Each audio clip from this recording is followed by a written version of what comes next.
Hello friends, இந்த வீடியோவில் வந்து 8th செமஸ்டரில் பயோஸ்டாட்டிக்ஸில் 5th யூனிட்டில் இருக்க சென்ட்ரல் காம்போசிட் டிசைன் அப்படின்ற டாபிக் பற்றி வந்து பார்க்க போகிறோம்.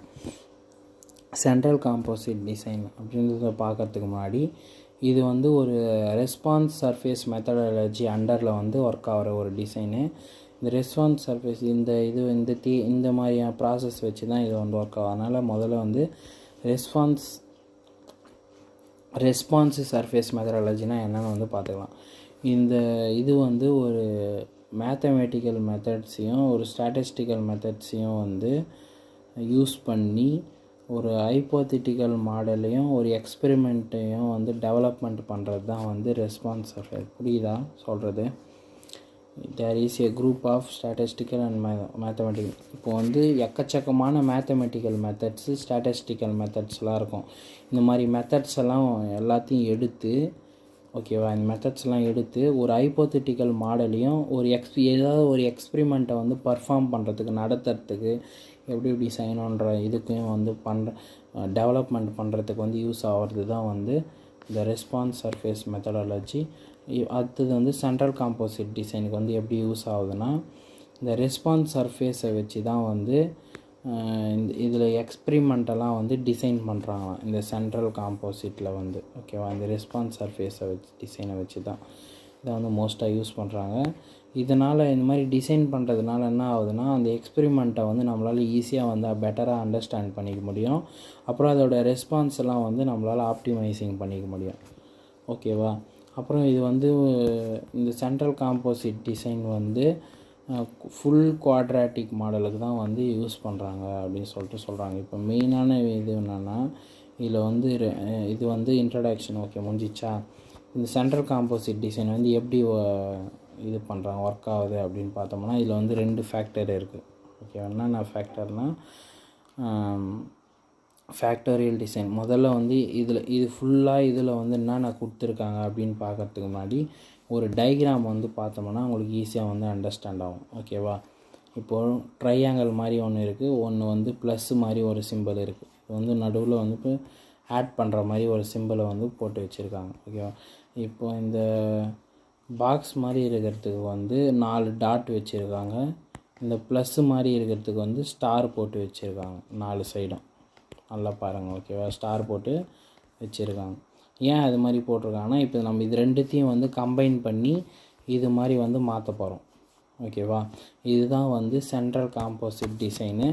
எப்படி பண்ணுறோன்னா, இப்போ வந்து இதில் வந்து ஒரு சென்ட்ரல் வந்து பாயிண்ட் இருக்குது, சென்டர் பாயிண்ட்டு. இந்த 4 சைட்லேயும் ஒரு பாயிண்ட் இருக்குது இல்லையா, அது இப்போ வந்து என்ன பேருனா ஃபேக்டோரியல் பாயிண்ட்டுன்னு சொல்லுவாங்க. இந்த ஸ்டார் இருக்குது இல்லையா, இதுக்கு வந்து ஸ்டார் பாயிண்ட்டுன்னு சொல்லுவாங்க. அப்படி இல்லைன்னா ஆக்சியல் பாயிண்ட் அப்படின்னு சொல்லுவாங்க. இது ரெண்டுத்தையும் சேர்த்து நம்ம வந்து ஒரு சென்ட்ரல் காம்போசிட் டிசைனை வச்சு நம்ம இதை ஒரு மேக் பண்ணிட்டோம், ஒரு தனி இதுவாக. இதெல்லாம் வந்து ஃபுல்லாக வந்து இங்கே கொடுத்துருப்பாங்க. Central composite design mainly related to the factorial design which having some central point combining with some combination axial point. எல்லாமே இதே தான். ஸ்டார் பாயிண்ட்டு கூட ஒரு சென்ட்ரல் பாயிண்ட்டு, இந்த ஸ்டார் பாயிண்ட்டு கூட இந்த சென்ட்ரல் பாயிண்ட்டை வந்து கம்பைன் பண்ணுறது தான் வந்து இந்த சென்ட்ரல் காம்போசிட் டிசைனு. அப்புறம் கம்பைன் பண்ணிவிட்டு இதுவரையும் ஒன்று கம்பைன் பண்ணியாச்சு. அப்புறம் இந்த சென்ட்ரல் பாயிண்ட்டிலேருந்து இந்த ஸ்டார் பாயிண்ட்டுன்றோம் இல்லையா, ஆக்சியல் பாயிண்ட்டுக்கு எவ்வளோ டிஸ்டன்ஸ்னு மெஷர் பண்ணுறது. அப்புறம் இந்த ஃபேக்டோரியல் பாயிண்ட்டுக்கும் இந்த சென்ட்ரல் பாயிண்ட்டுக்கு எவ்வளோ டிஸ்டன்ஸ்னு கண்டுபிடிக்கிறது. இதுவும் வந்து இதில் வரும். Distance from the central composite space one central பாயிண்ட்லேருந்து ஸ்டார் பாயிண்ட்டுக்கு எவ்வளோ இருக்குது அப்படின்னு கண்டுபிடிக்கிறது. அது மாதிரி வந்து வரும். இது வந்து டைப்ஸில் வந்து நம்ம வந்து டீட்டெயிலாக வந்து பார்க்கலாம். இப்போ வந்து புரிஞ்சுதா? இப்போ இந்த டயக்ராம் தான் வந்து ரொம்ப ரொம்ப ரொம்ப ரொம்ப ரொம்ப ரொம்ப இம்பார்ட்டண்ட்டான ஒரு டயக்ராமு. இது வந்து சென்ட்ரல் காம்போசிட் டிசைனில் வந்து வரும். இப்போ நம்ம இங்கே கண்டுபிடிச்சி இல்லையா, இந்த இதுவை டயக்ராம் மாதிரி இது ரெண்டுத்தையும் கம்பைன் பண்ணி கண்டுபிடிச்சது வந்து இப்போ இதுக்கு வந்து பேர் கொடுத்துருப்பாங்க இதில். இந்த ப்ளஸ்ஸு மாதிரி இருக்கிறது தான் வந்து நம்ம அந்த ஆட் பண்ணது. இந்த ப்ளஸ்ஸுக்கு வந்து ஸ்டார் போட்டு வச்சுருப்பாங்க இல்லையா 4 சைடும். அதனால தான் வந்து இது வந்து ஸ்டார் பாயிண்ட்டு ஆக்சியல் பாயிண்ட்டுன்னு சொல்கிறாங்க இந்த ப்ளஸ்ஸுக்கு. இது ஒன்று. அப்புறம் இந்த பாக்ஸ் வந்து நம்ம உள்ளே ஆட் பண்ணியிருக்கோம். இந்த பாக்ஸுக்கு வந்து 4 பாயிண்ட் இருக்கும், 4 சைடு. அது வந்து ஃபேக்டோரியல் பாயிண்ட்டுன்னு வந்து சொல்கிறாங்க. நடுவில் இருக்கிறது வந்து சென்ட்ரல் பாயிண்ட்டுன்னு வந்து இங்கே மென்ஷன் பண்ணியிருக்காங்க. ஆரோ மார்க் மாதிரி போட்டு மென்ஷன் பண்ணியிருக்காங்க. ஓகேவா?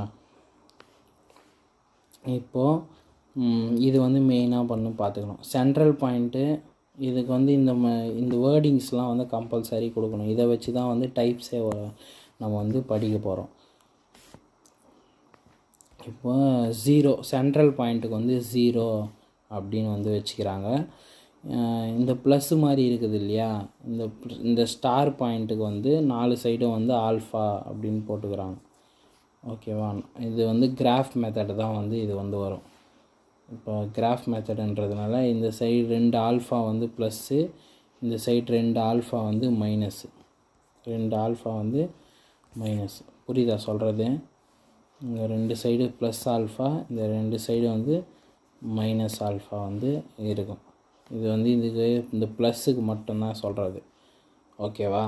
இப்போ இந்த சென்டர் பாயிண்ட் வந்து 0ன்னு சொல்லிட்டு மென்ஷன் பண்ணுறோம். அப்போ இதுக்கும் வந்து நம்ம டிஸ்டன்ஸ் மெஷர் பண்ணுறப்போ இங்கே வந்து நம்ம என்ன சொல்கிறோம், 0ன்னு போட்டுருக்கோம். இந்த 0 அப்போ இதுக்கு தான் டிஸ்டன்ஸ் பண்ணுறோம். அப்போது ஆல்ஃபாலேருந்து இதுக்கு வர்றதுனால ஆல்ஃபா 0. அதே மாதிரி இதுக்கு வந்து டிஸ்டன்ஸ் கண்டுபிடிக்கிறதுனால 0, ஆல்ஃபா. ஓகேவா? அப்புறம் இங்கேருந்து இதுக்கு டிஸ்டன்ஸ் கண்டுபிடிக்கிறதுனால மைனஸ் ஆல்ஃபா தானே இங்கே இருக்குது, இந்த சைடு மைனஸ் ஆல்ஃபா 0. அதே மாதிரி இங்கேருந்து கண்டுபிடிக்கிறதுனா 0, மைனஸ் ஆல்ஃபா. இப்படி தான் வந்து இதுக்கு வந்து போட்டிருப்பாங்க. அதே மாதிரி தான் வந்து இந்த 1, 1 வந்து நம்மளே வந்து போட்டுக்க வேண்டியது தான் அதே மாதிரி. ஓகேவா? இப்போ இதுக்கு இந்த இடம் வந்து 2 ஜாயின் ஆகுது இல்லையா, இதெல்லாம் வந்து 1, இதெல்லாம் வந்து -1 அது மாதிரி வச்சுருப்பாங்க. அதை வந்து நம்மளே வந்து போட்டுக்கணும் 1, 1. இப்போ வந்து இதுக்கு வந்து சென்ட்ரல் காம்போசிட் டிசைன் வந்து 3 டைப் இருக்குது. அதை நான் வந்து பார்க்கலாம். இதுதான் வந்து சென்ட்ரல் காம்போசிட் 3 டைப்ஸு. நான் வந்து பார்த்தோம்னா circumscribed and face center CCD and இன்ஸ்கிரிப்டு.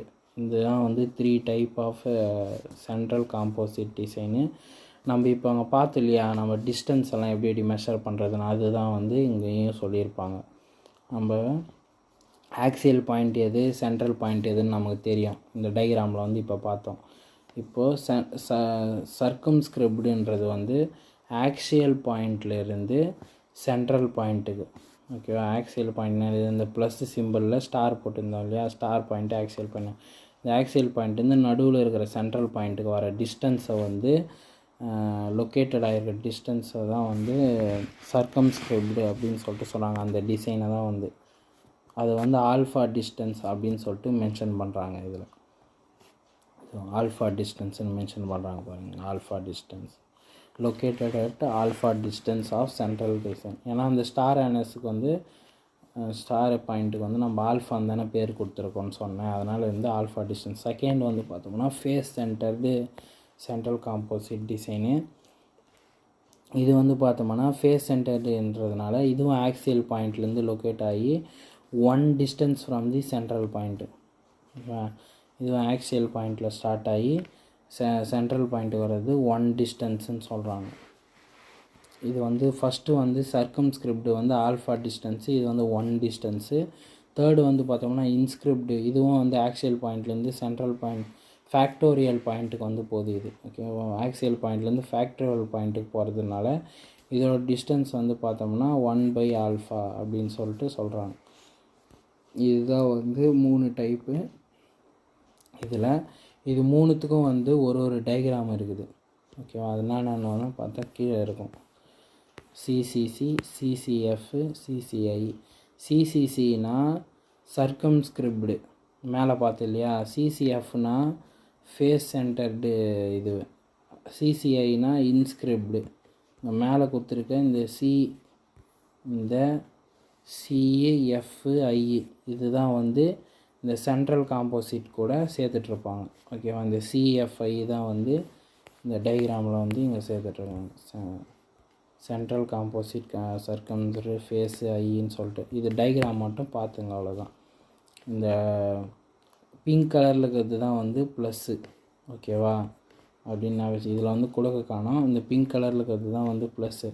அப்போ ப்ளஸ்ஸுந்தாலே என்னது, இந்த பிங்க் கலரில் இருக்கிறது வந்து ஆக்சியலு அப்படின்னா ஸ்டார் பாயிண்ட்டுன்னு சொல்கிறேன். இந்த ப்ளூ கலரில் இருக்கிறது வந்து ஃபேக்டோரியல் பாயிண்ட்டு, நடுவில் இருக்கிறது வந்து சென்ட்ரல் பாயிண்ட்டு நீங்களாக தெரிஞ்சுக்கணும். இதை வச்சு நீங்கள் டயக்ராம் வந்து போடணும்.